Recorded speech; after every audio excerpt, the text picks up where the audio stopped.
골드만삭스가 중국과 관련된, 중국 주식 말고요, 이제는 중국과 관련된 미국 주식을 팔아라, 비중을 줄여라 그랬는데 제가 이거를 일명 골드만삭스의 선물이라고 부릅니다. 무슨 얘기인지 한번 들어봐 주세요. 재밌거든요. 이번 주에 이제 기사가 나온 게 골드만삭스가 중국의 의존도가 높은 미국 주식 비중을 줄여라 라고 했어요. 결론부터 말씀드리면, 만약에 이런 이슈로 인해서 관련된 주식들이 떨어지면 저는 완전 찬스라고 보거든요. 매수 찬스. 무슨 말이냐면은 그 골드만삭스에서 관리하는 지수가 있는데, 이게 어려운 게 아니고 보세요. 이 그래프가 뭐냐면 여기 파란색, 흐린 하늘색으로 돼 있는 게 중국에 뭔가 연결된 주식들, 예를 들면 GM, 여러분 아시죠? GM 중국에다 많이 파는 거 아시죠? 미국 자동차 회사인데 GM이 중국에다 많이 팔잖아요. 그리고 부품도 뭔가 중국에서 수급받는 것도 있고 하니까 중국에 공장이 있고 중국과 공급망이 연결돼 있는 주식들의 비중을 줄여라, 아니면 중국에다가 뭔가 많이 파는 매출이 높은 주식들을 팔아라, 이렇게 얘기를 하는 거예요. 대표적으로 카지노가 있습니다. 카지노가 왜 중국이에요 하시는데, 미국 카지노 회사들도 대부분 그 중국의 홍콩 이런데 카지노 있는 거 아시죠? 그래서 막 매출의 절반 이상이 중국에서 나오고 이렇습니다. 그래서 중국과 상당히 밀접해요. 그래서 두 가지 유형의 주식들을 비중을 줄여라 그러는데, 보시면 이제 실제로 여기 GM 같은 중국의 공급망이 연결된 주식들이 많이 빠져 있고 중국의 매출이 높은 주식들이 많이 빠져 있습니다. 근데 문제가 뭐냐면, 왜 미리 안 알려주고 꼭 그렇게 다 빠진 다음에 알려주자는 거죠. 제가 늘 말씀드리지만 골드만삭스는 나쁜 게, 제가 골드만삭스 관련자분이 계실지 모르겠는데 솔직하게 골드만삭스가 나쁜 건지 골드만삭스의 얘기를 퍼오는 언론이 나쁜 건지 모르겠는데요, 떨어지면 더 떨어진다 그러고 오르면 더 오른다 그러고 이렇게 자극적으로 얘기를 해요. 제가 맨날 말씀드리죠. 이런 걸 속지 말자. 얘기를 해보고 싶은데 제 개인적인 경험담하고 같이. 자, 보세요. 자, 이 기사에서 골드만삭스의 매니저들은 중국 매출 높은 미국 주식 비중, 예를 들면 카지노나 이런 것들 비중을 계속 낮추고 있다. 역대 최저급으로 거의 코로나 이후 최저치래요. 26%. 그리고 중국의 공급망 의존도가 높은 아까 GM 같은 중국에서 부품을 주고받는 그런 주식들을 최저치로 낮췄대요. 근데 제가 계속 말씀드리지만은 골드만삭스는 약간 반대로 해야 되는 게 있다. 골드만삭스의 선물이라고 제가 부른 이유가 있겠죠. 한번 들어보세요. 제 의견이 타당한지 한번 들어봐주시면 좋을 것 같은데, 여기 제가 써놨지만 꼭 나중에 알려주더라, 이렇게 몽키가 화난 표정을 넣어놨는데요. 보세요. 예를 들어서 이제 겁을 주는 거죠. 지금 보시면 중국 주식들이 어마어마하게 빠져 있고요. 빨간색이 중국입니다. 중국 주식이 거의 뭐 엄청나게 이제 거의 역대급 바닥이죠. 바닥 구간에 들어가 있고, 이제 미국도 올라가 있는데 미국에서도 중국 관련된 주식들이 조심해라 이렇게 말을 하는데, 물론 그렇게 경고는 할 수 있죠. 뭐 그럴싸합니다. 항상 하락론자들의 말은 그럴싸한 거 아시죠? 되게 우리의 마음을 흔드는, 그러니까 이제 그럴싸한 거잖아요. 늘 보시면 뭐 중국이 흔들리면 관련된 미국 주식도 위험하다. 글로벌 경제에서 그동안 중국이 컸기 때문에 미국 주식도 컸는데 위치가 우려된다.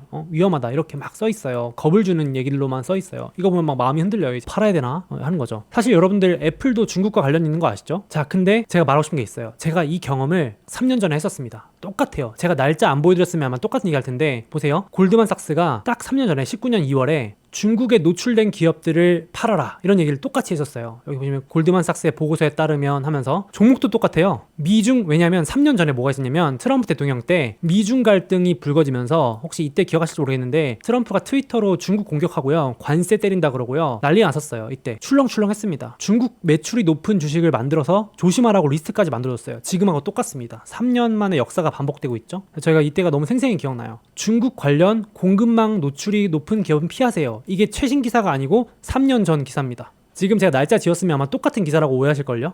공급망 이슈가 지금만 나온 게 아닙니다. 계속 이런 얘기 나와요. 미중 갈등 얘기 나올 때마다. 그래서 제가 이제 이걸 겪으니까 경험이 쌓이잖아요. 그래서 제가 이제 예전에 블로그 할 때, 유튜브 하기 전에 이제 골드만삭스랑 반대로 간다. 저는 그 누가 말씀하시는데 소위 골반 꿀이라 그래가지고요. 골드만삭스랑 반대로 하면 돈 번다 이런 얘기가 있을 정도로 저는 그걸 믿거든요. 약간 골드만삭스가 경고장을 내놨다. 중국 매출이 높은 기업을 조심하라는 것이다. 아주 친절하게 조목조목 기업까지 하나하나 열거해줬다. 이게 좀 수상하다는 거죠. 그래서 저는 이제 그 기사를 보자마자 이렇게 저장했어요. 골드만삭스의 선물이다. 부동산으로 치면 친절하게 오를 지역을 찍어주는, 또 설 명절이라고 골드만삭스 형아들이 친절하게 선물까지 보내주고, 이 형 참 친절하단 말이지 이러면서 정리를 싹 해놨었는데, 이때가 언제인 줄 아세요? 보세요. 엔비디아랑 애플이 폭락했을 때, 요때 이미 뭐 떨어질 대로 떨어진 날, 엔비디아 반토막 나고요, 애플 30% 빠졌을 때, 이때가 이제 엔비디아도 중국 매출이 높거든요. 30% 넘어요. 애플도 25%가 중국 매출입니다. 그래가지고 보세요. 좀 이렇게 바닥에서 무섭게, 근데 이때만 해도 사람들이 이거 겁낸다니까요. 우리도 포함해서.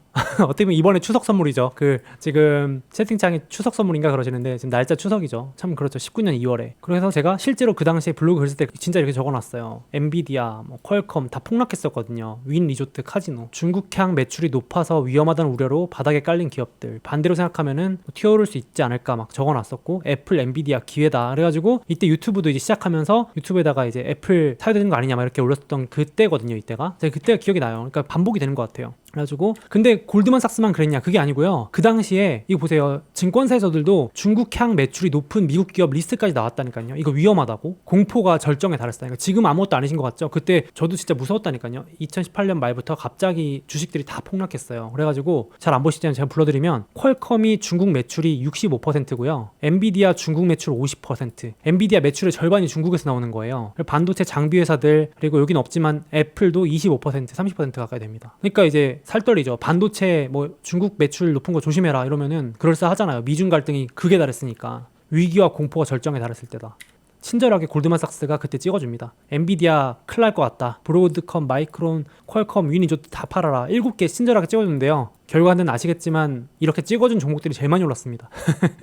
요때가 보이시죠? 진짜 기가 막히게 바닥입니다. 여러분들, 골드만삭스의 중국 매출 높은 미국 주식 더 폭락할 거다. 그리고 진짜 한 달도 안 됐어요. 며칠도 안 돼서 오르기 시작해가지고요. 보세요, 엔비디아, 애플, 캐터필러, 퀄컴 난리 났죠. 여기서 안 오른 주식 단 한 개도 없었습니다, 그 당시에. 그러니까 저는 이제 그 언론의 말을 잘 안 믿는 거죠. 골드만삭스뿐만 아니라. 그러니까 이제 저는 그 골드만삭스가 겁주는 그 말을 믿지 않아요. 그래서 여러분들도 동의 안 하실 수도 있는데, 저는 개인적인 경험에 의거해서 항상 언론은 떨어지면 더 떨어진다고 겁주고, 그렇죠? 오르면 막 더 오를 것처럼 되게 자극하고, 이러니까 속지 말자. 한번 차분하게 생각해보자. 그래서 만약에 이번에도 또 뭔가 중국 이슈로 미국 주식이 떨어진다, 그러면 저는 좋은 줍줍 기회가 될 수 있을 것 같아요. 어쨌든 제가 얘기하고 싶은 거는, 그런 공포가 절정에 달했을 때가 지나고 나면 저점이고 기회더라, 이렇게 얘기되고, 지금 이런 기사들이 슬슬 나오고 있어요. 중국 의존도가 높은 미국 주식 비중을 줄여라, 이제 이런 얘기까지 나오고 있는데, 겁을 주려고 헤드라인에 걸고 있는 것 같아요. 우리의 겁을 주려고. 우리는 이거에 굴하지 않고 꿋꿋이 버텨야겠죠. 지금 우리가 웃으면서 보지만 막상 이게 막 빠지기 시작하면은 되게 불안하다니까요. 그래서 이 뉴스 보고 딱